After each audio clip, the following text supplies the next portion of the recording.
Conceitos importantes. Cânon. Foi falado que agora que o cânon ele estava relacionado com algo sagrado. E da onde que vem essa palavra? A palavra cânon vem da palavra vara ou régua de medir. E tinha por entendimento algo para ser colocado dentro de um gabarito. E isso passou a ser utilizado de maneira metafórica, que seria uma espécie do que de linha reta diante de Deus, ou seja, dentro de um padrão rígido, o reconhecimento daquilo que fora inspirado por Deus e trazido para os homens. Ou seja, aquilo que de fato é sagrado.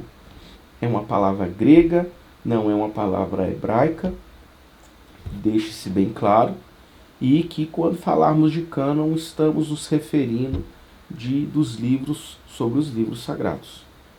Quando falamos sobre o concílio, os concílios são reuniões dentre as autoridades religiosas. Isso para se deliberar sobre questões administrativas, questões relativas à fé, questões relativas à doutrina, costumes e questões relativas a orientações estratégicas pastorais. Veremos que em outros estudos, em Atos, ali temos o primeiro concílio da igreja. Foi uma reunião geral entre todos os apóstolos, onde eles deliberaram sobre questões relacionadas à doutrina e à própria fé cristã. Dentro do direito canônico, a Igreja Católica ela classifica os concílios como sendo concílios ecumênicos, plenários, nacionais, regionais ou provinciais e diocesanos. Os ecumênicos são aqueles relativos às decisões da fé e da doutrina de uma maneira geral, que vai envolver uma questão global e mundial. E temos os plenários, que são mais questões internas, nacionais, dentro de questões pastorais, doutrinárias, estratégicas dentro de um determinado país. Depois temos os regionais, relacionados a uma determinada região, e os diocesanos, que são dentro das paróquias e dentro das igrejas locais. Isso é apenas uma curiosidade relacionada à igreja romana. Deuterocanônicos. O que são livros deuterocanônicos? Deutero quer dizer depois. Canônico vem do termo cânon, considerado sagrado, ou seja, considerado sagrado depois. Esse é o termo utilizado pela Igreja Católica Romana para se referir aos livros que foram considerados inspirados por Deus tardiamente.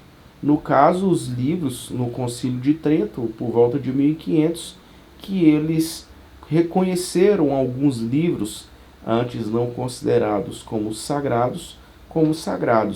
Livros esses que antes eram chamados de livros apócrifos. O que são livros apócrifos? São todos aqueles escritos que não fazem parte do cânon, considerado como sagrados. Ou seja, são os livros que não estão de acordo com um determinado critério ou normativo, e que não podem, até um determinado momento, não são reconhecidos como inspirados por Deus.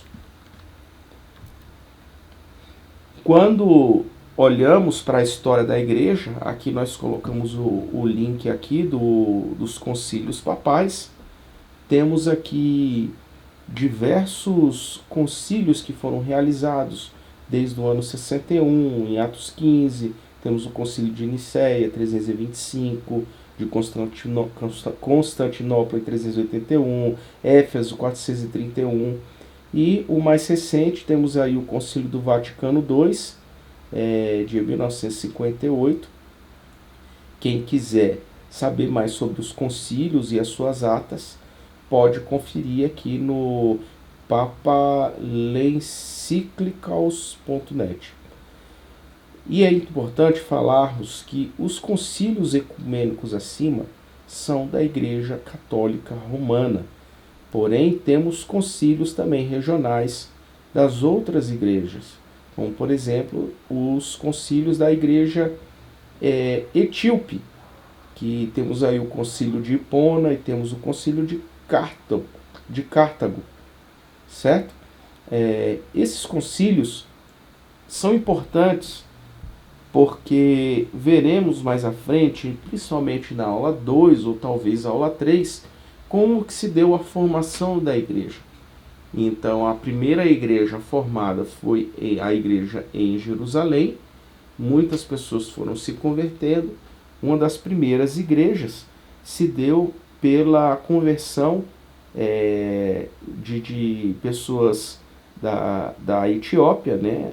E foi criada aí a igreja etíope, e também, né, temos aí a igreja copta na África, que tem uma relevância e importância dentro da ascensão e do crescimento do cristianismo.